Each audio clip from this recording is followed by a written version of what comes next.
What's going on there, friends and neighbors? I am ShinRobjira, and today we are starting up the ever so grand SH MonsterArts arc. This arc is only going to be 4 figures deep, one of which isn't even a Godzilla figure. But he's in the Godzilla room, so, you know, gotta do him. As I've stated previously, I will not be remaking my review for the Shin-Godzilla SH MonsterArts figure. If you would like to view that video, it will be linked in the description below and at the end of the video, and it'll be like that throughout the entire arc. But anyway, today we are talking about the SH MonsterArts Millennium Godzilla original release with the purple dorsal plates. And this was my very first SH MonsterArts figure. And this really started off the very tiny and very short-lived obsession that I had with SH MonsterArts. So let's get started with articulation. Okay, come here, boy. Alright, so up first at the head, you can open and close his mouth, and yes, the tongue is articulated as well. I like to keep it in the middle there, just so when he's roaring, it looks, you know. So with this particular SH MonsterArts figure, he can look down very, very far. Like, even when this doesn't go down, he can look down pretty comedically far. It's pretty funny looking. But other than that, you get a nice wide range of movement. You can go pretty much every which way. The head can't turn all the way to the direction that you want it to face, but it does a very good job of looking pretty dang awesome. And as you saw, we've got a nice little ab crunch here, and he can go down pretty far as well. So when you account for him looking down and this ab crunch, he looks down pretty far. And you do get some side-to-side movement. You're not going to get too much just because of those dorsal plates, but you're going to get enough. In terms of arms, they can go all the way around. But be careful. You're going to get a very nice bend in the wrist and a swivel at the wrist. So you're going to get Godzilla's hands into a lot of very limp and powerful looking poses. We've got a bend at the elbow, a swivel at the elbow. Be careful with that swivel because the parts will eventually get all mixed up and it might not look right. Same thing for the other side. All the way around, bend at the elbow, swivel at the elbow, bend at the wrist, swivel at the wrist, every which way. It's looking great. At the legs, I'm not going to push this guy into going all the way around, but I'm pretty sure he can. We've got a very nice bend at the knee backward, a very nice kick forward. We've got what I assume is a swivel at the kneecap, but I'm not even going to try that. But we do have a swivel at the ankle and foot down there. Okay, see, I got it all mixed up. There we go. And the foot has a very nice wide array of movement as well. Same for the other side.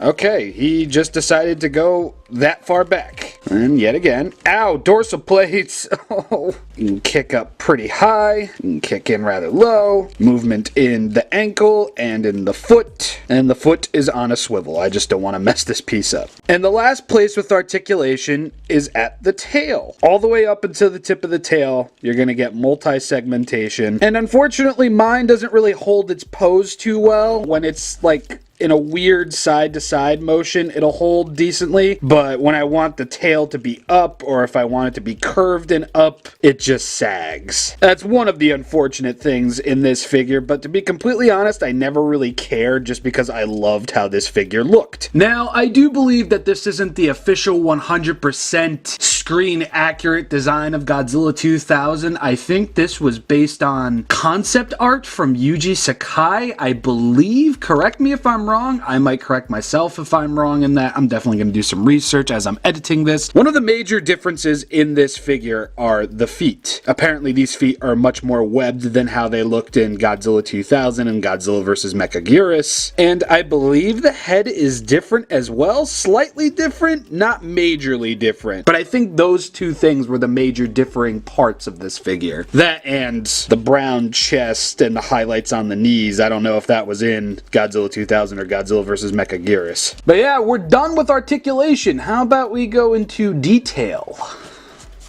So looking at this figure, in every which way possible, this thing is just teeming with detail and some really, really great paint. Something that you unfortunately might not see a lot of today from SH MonsterArts. We've got very beautiful bone yellow for the nails. We've got this very lime greenish yet faint yellow for the eyes. We've got a lighter shade of the bone color for the teeth with very dark reds for the gums and the tongue. And of course, when it comes to the dorsal plates, we have that very weird pinkish purplish color going on up there. And that was one of the main reasons why I got this figure, because holy Christ, look at these things. They're jagged, they're really painful looking, and they're really painful to the touch. Seriously.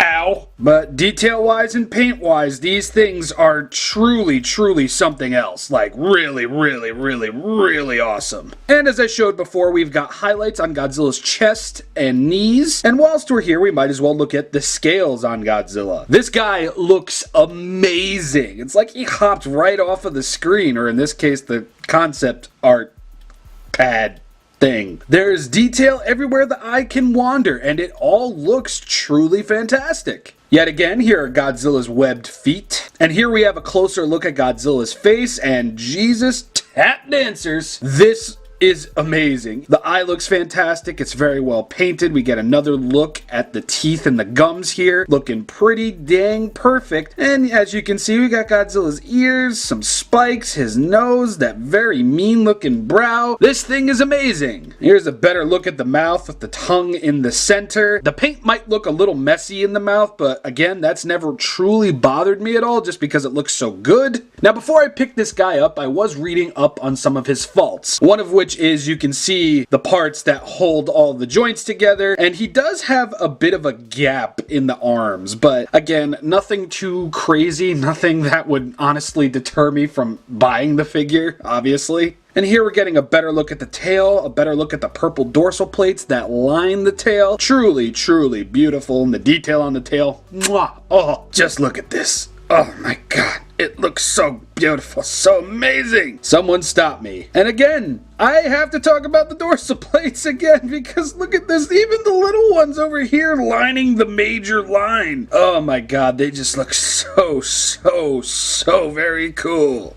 At the end of the day, this figure looks amazing, this figure is amazing, it's got a great range of articulation, it's got great paint apps to boot, and to be completely honest, I never saw any faults with this figure aside from the tail. Everything this figure does and everything this figure is just looks and feels amazing. Truly, no problems with this figure at all. Anyway, that's about going to wrap it up for this video, friends and neighbors. Do hope you enjoyed it. I'll be back very soon during the week with another SH MonsterArts review. I'm thinking about doing a video every other day this week because there's only 4 figures. I think we're gonna knock this one out pretty quick. But anyway, I've been ShinRobjira. Do hope you enjoyed, and I will see you all later on in the week. May Skrionk be with you all. Have a lovely week, everybody.